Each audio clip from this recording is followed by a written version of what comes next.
está respondendo um processo, já pediu agora há pouco para ser por videoconferência, o juiz negou, ele vai ter que comparecer. É impossível, irmãos, a gente denunciar mentira, a gente caluniar. Nós não somos nenhum meninos. Esses cabelos brancos aqui, olha, meu e de muitos outros, não admitem mais que a gente esteja como meninos errando e principalmente acusando os outros na justiça. Mas antes eu queria mandar, doutor Miguel, aqui um abraço para Dinorá.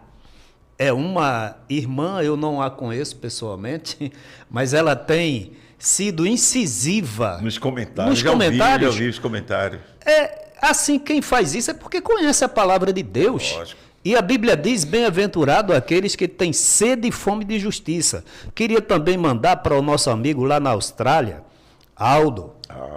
Aldo é um guerreiro, né? E tantos outros irmãos aqui. Tem um que comenta também, David Araújo, comenta no canal e ele comenta. Seria trazer esse pessoal para cá. Seria uma maravilha. Uma maravilha, né? Olha, meus irmãos, tem também nossa irmã Maria, né?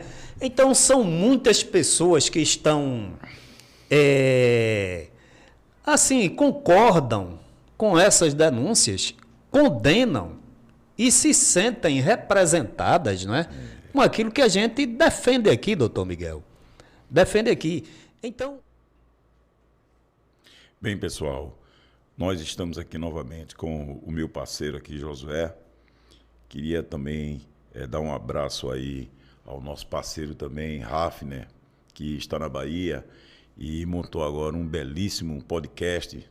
Parabéns aí, Hafner, pelo estúdio maravilhoso que você colocou e brevemente, quem sabe, eu e Josué não estaremos aí participando aí ao vivo aí com você. Eu espero que seja breve.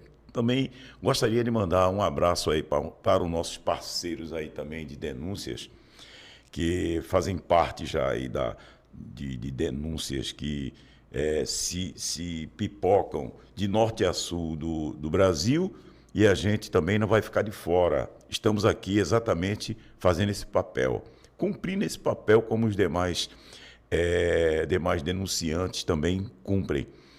Por conta dessas nossas denúncias, não só aqui no estado de Pernambuco, mas abrangendo aqui todo o Nordeste e também o Sudeste do país, nós sofremos aí umas acusações através da direção da Igreja Assembleia de Deus aqui no estado de Pernambuco, em alguns processos, colocam e dizem que esse podcast foi criado apenas para acusar a direção da Igreja Evangélica Assembleia de Deus aqui no estado de Pernambuco, coisa que é mentira, coisa que, se for verificar os nossos vídeos, eu tenho vídeos aqui com personalidades, com autoridades, tenho vídeos aqui com mulheres falando da questão da proteção da mulher, sobre a Lei Maria da Penha. Tenho vários assuntos diversificados. Agora, como o canal ele é de minha propriedade, eu posso veicular dentro das diretrizes da plataforma e também dentro do que me permite a Constituição Federal, que é o direito de expressão, de me expressar respeitando o direito dos outros também, nada me impede que eu faça essas denúncias. Temos aí o Vovô da Lapada, temos aí Jason Ferrer, temos outros e outros canais que esgotam as denúncias que vêm aqui do estado de Pernambuco, do estado da Paraíba, do Maranhão, Sergipe. Não é só o Pode Expressar que faz essas denúncias. Então, eu queria informar a essas pessoas que estão colocando o meu canal em alguns processos, dizendo que ele foi criado especificamente para isso, que estão mentindo, tá certo? Eu não me escondo, está lá. Quem quiser pode entrar com uma ação contra mim ou contra o meu canal, não tem problema. Responderei a qualquer acusação. Estou pronto aqui a defender a minha liberdade de expressão. Como vocês podem ver, o canal, o título dele é bem sugestivo, Pode Expressar. Então, Ninguém vai tentar me calar enquanto ainda eu estiver no Estado democrático de direito, ainda numa democracia. Então, eu não me preocupo. Podem fazer acusação, podem colocar, como colocar o logotipo do canal em vários processos, para mim, pouco importa.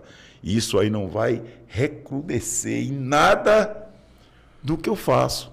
Não vou retroagir, não vou recuar de modo algum. Pelo contrário, isso me impulsiona mais a fazer as minhas críticas, não só no estado de Pernambuco. As minhas críticas se dirigem a falsos pastores, a bandidos que usam os púlpitos das igrejas para roubarem, para denegrirem a imagem que eu digo, a imagem da Bíblia, o que a Bíblia é conceituada.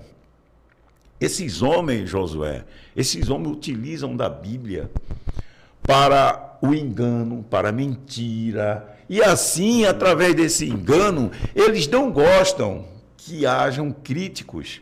Eles querem ficar sem nenhuma oposição. Ninguém o atinge. A imunidade religiosa que eles acham que tem faz com que eles se considerem verdadeiros deuses. Nós aqui não tememos a ações, que tem várias aí, tem mais de 15 ações movidas para tentar nos escalar, mas pelo contrário, cada vez mais as questões judiciais, mas a gente está trabalhando, a gente não vai esconder da membresia o que existe debaixo dos tapetes, nas entranhas. Não dá para esconder o que todo mundo sabe de forma pública e notória. O desgoverno, os desmandos. A gente teve aqui recentemente, Josué, a questão de Sergipe, que o líder pediu o afastamento por conta de denúncias. Nós tivemos aqui agora no nosso estado vizinho, a Paraíba, questão de violência contra uma menor de 7 anos por parte de um pastor da Assembleia de Deus da Paraíba. E esse mesmo pastor foi protegido pela direção da igreja. Esses líderes não querem que se mencione esse tipo de coisa. Mas pelo contrário, nós vamos continuar. Outro roubou a igreja, lá está nas mídias aí, o vovô da Lapada bem destaca isso. Roubou a igreja e ainda teve a complacência da direção da igreja. Quer dizer que a gente vive nesse mundo.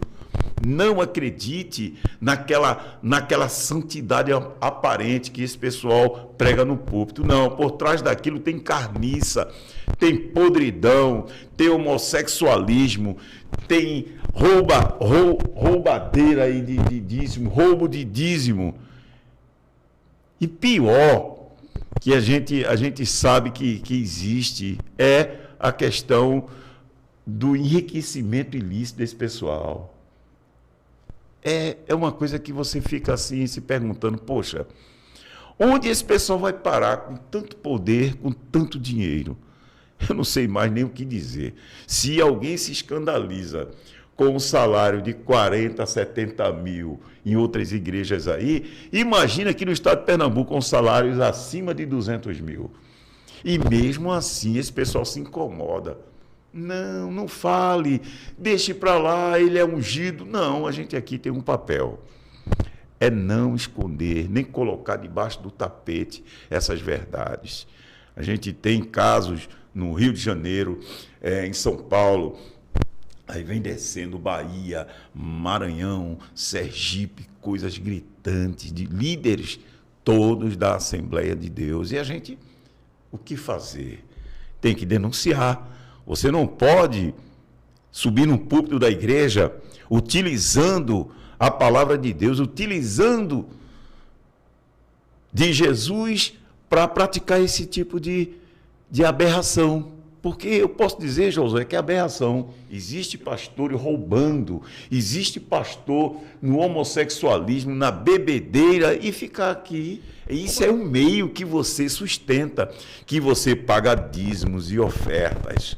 Esse é o meio que não, esse meio, esse sistema religioso não quer que se exponha a esse tipo de coisa. Por isso que Jason Ferrer, lá do Rio de Janeiro, ele bota para quebrar. A diferença é que Jason, no meu entendimento, ele virou completamente a fé. Ele virou um apóstata da fé, Jason Ferrer. Eu não, eu acredito ainda na palavra de Deus, mas o sistema que Jason Ferrer denuncia tem um fundamento muito grande. Ele veio aqui, foi em Carpina, viu lá o templo, um templo majestoso lá em Carpina, botou para quebrar na direção, disse que enquanto as pessoas catam lixo, lá em Carpina ele chegou a filmar, catam lixo para se alimentar, os pastores andam em carrões e só comem em restaurante caro. E essa é a realidade. Então não tem como a direção da igreja aqui no estado de Pernambuco acusar aqui o meu canal, dizendo que ele foi criado apenas para essa acusação. Não, apenas para acusar e mostrar os erros. Não, ele foi criado de forma diversa. Eu trago aqui todo tipo de autoridade, eu trago aqui religiosos, eu trago aqui quem eu quiser trazer. A faculdade é minha, desde que obedeça aos parâmetros do YouTube. Então, eu não estou preocupado se vocês colocam a minha plataforma, o meu canal nos processos. Não estou preocupado. Eu só quero dizer o seguinte, que isso não vai silenciar o canal. O canal vai continuar. Josué vai continuar a falar o que vem falando. Josué colocou recentemente no canal dele o Vovô da Lapada. O Vovô da Lapada, ele é um youtuber que ele não tem medo, ele expõe. E com verdade, veracidade e prova também. Então não tem como a gente, Josué, se omitir dessa responsabilidade de colocar para a igreja, porque você nasceu na igreja, a minha família também é de origem da igreja, então a gente tem aquele sentimento de proteção até. Não é vingança, não é perseguição, não. Eu gostaria muito que a igreja fizesse uma limpeza dessas pessoas que estão na direção. Essas pessoas que estão tramando agora, nesse exato momento, existem pastores hoje tramando a saída do presidente por trás, já fazendo a captação de votos para uma possível sucessão. A gente sabe tudo isso, mas, infelizmente, é briga de gente grande, é briga de poder, é briga de riqueza. E quem, logicamente, for mais astuto vai levar. Aqui, na direção da Assembleia de Deus do Estado de Pernambuco, há muito tempo que se deixou de servir a Deus. Aqui no Estado de Pernambuco, hoje, se serve a um Senhor, a um ídolo, a um semideus, que todos sabem o nome, que eu não gosto nem de chamar esse nome, mas todos sabem quem é. E isso está levando a igreja a perder completamente a sua característica e essência de uma igreja como foi na sua origem. Uma igreja simples, uma igreja que praticava a fé. Hoje não, hoje é uma igreja degradada, é uma igreja hoje de idólatras, de serviçais de um ídolo. Infelizmente, essa é a verdade. Agora, quem quiser continuar contribuindo para isso, pode continuar.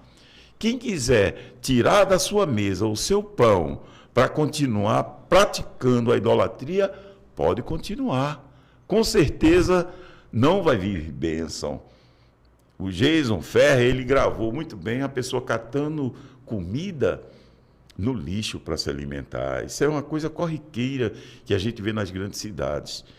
E, enquanto isso, aquele que está lá catando lixo passa necessidade, mas tira o pouco que tem para dar na igreja, para sustento de uma pessoa e de pastores que não precisam. Enquanto isso, eles estão praticando toda sorte de pecado, de irregularidade, desvio de conduta, desvio de comportamento e, indiretamente, ficando rico às custas, Josué, dessas pessoas.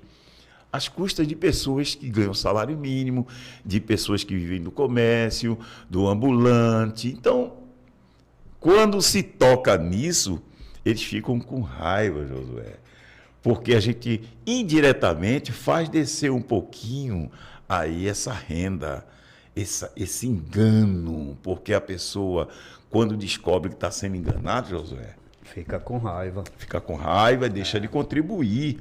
Eu mesmo já encontrei várias pessoas. Olha, quando eu descobri o que realmente alimenta lá a irregularidade desses homens, eu deixei de pagar. Teve um, inclusive, que era coronel da PM. Ele pagava o dízimo direitinho. Quando ele viu a mentira do presidente, dizendo que não conhecia o projeto de cidadania, ele disse que a partir daquele momento, ele deixou de pagar, porque ele viu mentira nos lábios daquele homem. Então, você observa que quando você descobre a verdade, quando seus olhos se abrem, que você vê que está sendo enganado, você não contribui mais.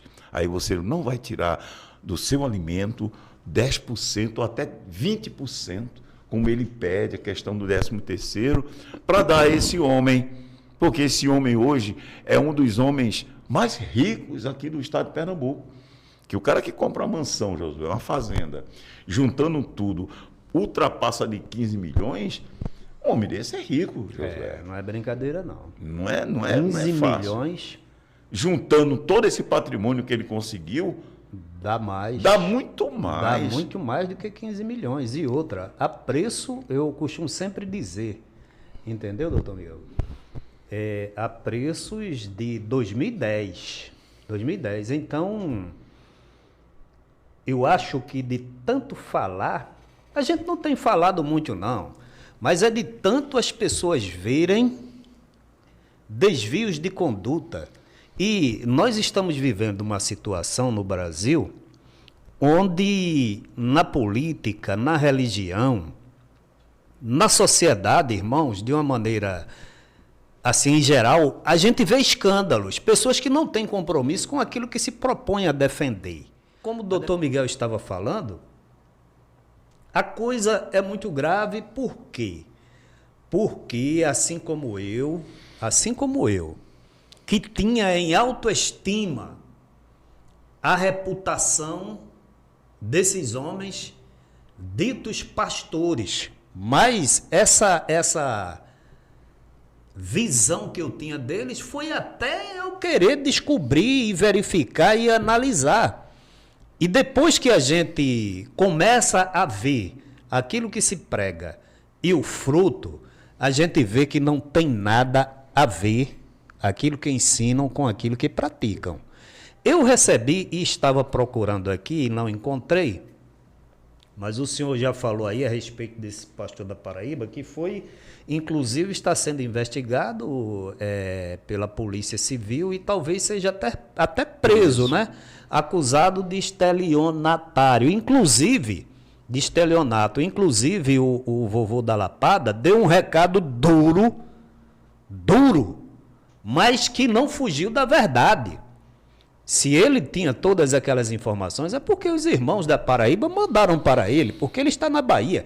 Então, o que era que eu queria dizer, irmãos? Olha, eu vi, mandaram para mim, irmão Josué, olha, como é que pode isso aí? Esse pastor acusado, e que fugiu, ele chorando, né, aquelas lágrimas, e outros pastores, é assim, com a Bíblia aberta, cada um que desse um versículo, cada um que orasse, cada um que lhe felicitasse, e ele chorando, e aqueles versículos, Deus é contigo, porque Deus vai derrubar os inimigos, e o camarada cometendo toda sorte de irregularidades, traindo o povo de Deus. E o outro que é pedófilo lá também, que saiu corrido lá da cidade. Está mostrado aí no canal do vovô da Lapada, lá na Bahia, que ele não tem medo de falar. Se inscrevam aí no canal do vovô da Lapada, que vocês vão observar tudo isso que a gente está falando aqui. Aí a gente não pode, Josué, se calar diante dessas coisas. Não pode. Porque, olha, isso começou já lá com a questão da descoberta da Flor de Lis. O que acontecia lá nas entranhas da comunidade lá dela era aquela prática promíscua de pastores com aqueles adolescentes. Uma coisa colocavam uma cortina de santidade. Olha, a cortina de santidade e por trás praticam todo tipo de promiscuidade. Isso aí a gente viu claramente no livro que foi escrito. Eu estou esquecido o nome agora do escritor. Ele expôs assim, olha, tudo. Abriu o leque. Tudo aquilo era fachada, como a grande maioria dessas igrejas são.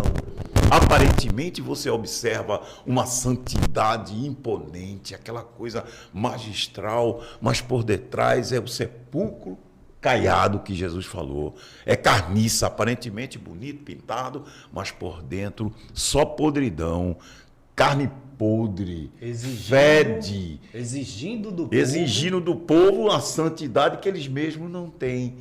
Porque a grande maioria desses pastores, eu posso dizer, são bandidos. Pastores envolvidos em homossexualismo, pedofilia, estelionato, todo tipo de coisa que você pode imaginar. Agora, essa Igreja Batista da Lagoinha, o pastor estuprava todo mundo lá, os jovens. Ficou uma reação que a polícia foi e pegou. Quem é ele? Eu não estou esquecido não, mas ele foi um pastor da Igreja Batista da Lagoinha. Essa igreja famosa, que tem o Valadão. O Valadão veio atacar também os homossexuais. Aí veio alguns homossexuais também dizer que teve caso com ele. Quer dizer que é tudo mentira, é tudo farsa. Não acredite nesses pastores que vivem aí pregando santidade, que vivem pregando um evangelho totalmente daquele que Jesus pregou. Jesus não pregou riqueza. Esses homens vivem em cima de ouro. É corrupção no Ministério da Educação do governo passado. É questão de prostituição dentro da igreja. É uma coisa vergonhosa. Mas utilizam o quê? A palavra de Deus. É incrível isso, né, José? Como a cortina. E assim, né? Olha, irmãos, até você descobrir o que está por trás da cortina, todos são santos. Todos são santos. Eu acho que qualquer cidadão, uma vez acusado, né, de qualquer coisa, que todo mundo pode ser acusado, cabe a você vir e defender-se e mostrar que, na realidade, aquilo é mentira. Mostrar as contraprovas. E não, doutor Miguel, se esconder atrás de processo, atrás do poder econômico, tá entendendo? Atrás de canais de televisão, atrás de microfones, quando, na realidade, eles deveriam encarar as pessoas e enquadrá-las. Porque é impossível que uma pessoa conte uma mentira de mim, sem estar na minha presença, e depois, confrontado comigo, uma vez sendo mentira, a pessoa sustente. Se eu me recuso a confrontar essa pessoa, é porque, na realidade, eu não tenho nenhuma condição para contrapor, para contradizer o que ele fala de mim. Não é verdade? José, a maior prova disso é que até hoje não foi feita nenhuma nota oficial da igreja rebatendo essas críticas. Não fez nota rebatendo. E outra coisa, como é que pode, olha, irmãos, aquilo que a gente fala aqui, qualquer associação humana que estiver sendo acusada de irregularidades, e principalmente se tiver provas, cabe ao corpo de associados inquirir, investigar, porque se a acusação é contra a direção, contra a administração, peca, erra também todos aqueles que são associados e não se manifestam. Eu não sei, e sabendo, por que o evangelho, em vez de causar nas pessoas vamos dizer assim, um acréscimo de qualidade quanto à postura, quanto à fiscalização dos seus atos e dos que fazem parte, não é, de sua igreja, de sua denominação. O evangelho deveria fazer isso, para que as pessoas defendessem não somente a causa do evangelho, mas como a reputação dos seus membros, da liderança e da congregação de uma maneira geral. Mas se o líder, ele é acusado de irregularidades, a gente traz provas, a gente mostra, esse líder processa, esse líder mente na justiça, e tanto o corpo ministerial, tanto o corpo de membros, não tomam nenhuma atitude de chamar esse dirigente e inquiri-lo e pedir as provas que ele se pronuncie. Por quê? O que foi que fizeram? Como o gestor disse na justiça, olhe, eu fui assim, né, aconselhado pelo corpo de obreiros para fazer alguma coisa. Porque, vejam só, vamos dizer assim, né, o que não deveria ser feito, tudo ele fez. Tudo o que não deveria ser feito, ele fez. Porque qual era o dele? Chamavam a comissão de pastores, entendeu, doutor Miguel? Autorizados com o consentimento e com o conhecimento da igreja, chama esses membros que estão nos acusando, não é verdade? Vamos discutir aqui abertamente, numa assembleia, que eles provem, que eles digam, se a gente estiver errado, a gente vai se corrigir. Mas se não estivermos errados, perante a aprovação da Assembleia do Ministério, aí sim, eles serão processados. Mas não foi isso que fizeram. Olha, o que eles dizem, parece que eu estou vendo, é muito perigoso. Pode nos levar à bancarrota. Podem descobrir coisas que estão escondidas. Então, através do poder de dinheiro, através da influência política, vamos calá-los imediatamente. Mas aí, irmãos, já entrou para 5 anos. Processo vai, processo vem, intimação vai, intimação vem, mentiras na justiça, e esse grupo cada vez mais denunciando, e pior, as pessoas estão vendo que tudo que é impossível, irmãos.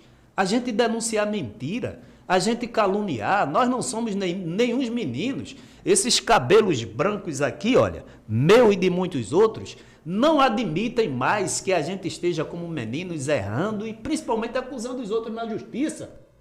Então, para ser uma igreja séria, conservar o modelo que foi passado dos antigos obreiros, deveriam enquadrar eclesiasticamente, é assim que se faz, os membros, e a partir dali, se não houvesse acordo, se não houvesse um compromisso e tudo feito às claras, então se processaria. Mas aí foram pelo caminho inverso, processaram e através dos processos descobriu-se coisas muito mais graves ainda. E como dizem algumas pessoas, coisas muito mais graves do que essas ainda estão encobertas. E eu acredito. Josué, o grande problema aí foi que os assessores e até o próprio presidente, ao invés de usar a sensatez de não colocar nenhum processo na área criminal, eles fizeram o contrário. Usaram de insensatez. E, para calar esse grupo, que o filho dele disse que eram de 5 pessoas, eles entraram com seguidos processos criminais. Seguidos, eu digo isso porque, de cabeça agora, eu me lembro de 10. De cabeça assim, eu me lembro de 10. Entraram para uma avalanche de processo, o pessoal temer e dizer, não, a gente não vai nem ousar falar mal ou criticar a direção da igreja. O problema é que quando eles moveram esses processos, vem a parte mais crucial, que é as audiências. Que ele não contava com isso. Ele contava que você moveu a representação criminal, a justiça vai cair em cima desse pessoal, esse pessoal vai ficar com medo, aí vai ficar lá totalmente aniquilado. Exatamente. Foi o inverso. Falou a palavra correta. Vamos aniquilar. Sabe por quê? Porque muitos chegaram através de postagens em perfis falsos e euforicamente, tanto através de comentários nas postagens, como pessoalmente. Eles agora vão ver. Inclusive, acharam que a justiça nos imporia pesadíssimas multas a ponto de não podermos arcar com os compromissos financeiros. E as pessoas, doutor Miguel, como crente, obreiros, se vangloriavam disso. Então, mas vá, prossigam. Então, eles... Aí eles não pensavam que também teriam que comparecer em audiência. E provar. O erro foi esse.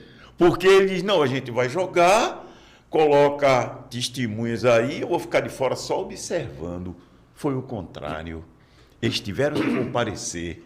Toda a cúpula teve que comparecer em audiência. Foi quando descobriram que havia mentira, foi quando descobriram que tinha caixa 2, foi quando descobriram que tinha desvio para política, rachadinha. Foi quando descobriram que tinha a questão dos 380 milhões arrecadados para a construção do megatemplo. Então, eles não imaginavam. Do barco da irmã missionária. Vem também a questão do líder maior pronunciar em audiência a intimidade de um presbítero da igreja. Ele está respondendo esse processo. Vai responder, porque era segredo de justiça e ele veio dizer em público a intimidade que era do casal. Ou seja, ele disse ele violou em audiência que não tinha nada a ver. Não, ele violou Sim. o segredo de justiça de um processo que estava sob segredo de justiça, não podia ser publicado. Mas só para eu entender, doutor Miguel, aí tem um processo, né, esse aí, né? Mas nas audiências dele, que não tinha nada a ver com aquilo, ele falou desse processo. Ele falou desse processo, quer dizer que era um processo na área de família, um assunto privado, íntimo do casal, e ele veio falar. Eu chego e me surpreendi. Está respondendo um processo, já pediu agora há pouco para ser por videoconferência, o juiz negou, ele vai ter que comparecer. Inclusive, hoje eu vi a minha cara lá estampada nesse processo. Ele colocou, até, tem nada a ver você, eu não tenho nada a ver com esse processo, mas você está lá. Eles colocaram dizendo que você é um dos perseguidores da igreja, perseguidores do líder. Isso me ofende, isso é mal. Isso me deixa mal. Então, Josué, você pode observar que ele pensava uma coisa e teve que, infelizmente, que comparecer às audiências. E pastor, foi um momento muito pesado, aqueles momentos que a gente teve. Houve agressão dentro de juizado, houve enfrentamento, houve todo tipo de agressão que a gente pudesse ver nessas audiências. Coisas absurdas. Teve advogado que teve que sair debaixo de orientação do juiz. Saia, o juiz bateu. Orientação não, determinação do juiz. Saia. Ou eu isso é vergonhoso. Tudo isso. Aí o juiz diz, poxa, tudo isso aí para minha mão. O pessoal evangélico fica pregando o amor, pregando a paz e vem tudo aqui brigar feito cachorro. Isso é uma vergonha. É feio. Feio demais. Agora... É o único pastor no estado de Pernambuco, isso eu digo sem mediar, no estado de Pernambuco, está em audiências criminais, sendo acusador e sendo acusado. É vítima e é réu. Ele mesmo procurou isso, quer dizer, qual a visão desse homem? Se ele tivesse a orientação correta, ele diria, não, pessoal, a gente vai fazer o nosso trabalho, deixa esse pessoal para lá. Mas não, tentou calar. Muito triste isso. Tentou calar e se expôs à igreja. Está aí na mídia, o depoimento dele já vai com mais de 300 mil visualizações. O depoimento dele mente, onde ele quer ter a prepotência na audiência, quer ser autoridade na audiência, o juiz colocando ele no lugar dele. Então, isso é vergonhoso, é o único pastor. E outra coisa, o nome da igreja é coisa vergonhosa. Eu vou para sustentações orais que eu sou obrigado a ir, e os desembargadores, depois, alguns são meus amigos, dizem: rapaz, eu pensava que a igreja era uma igreja séria. Não é séria. A igreja não é séria por conta disso. Infelizmente, a administração deixou a igreja exposta. Por quê? Quem entrou com as ações criminais? Foi a própria liderança, a própria administração. Aí depois, numa audiência, ele diz: eu não sei o que eu assino papéis, doutor, eu não sei o que eu assino. Isso é vergonhoso. Aí fica difícil, né? É vergonhoso colocar o nome. O único pastor aqui no estado de Pernambuco está em audiência, criminais.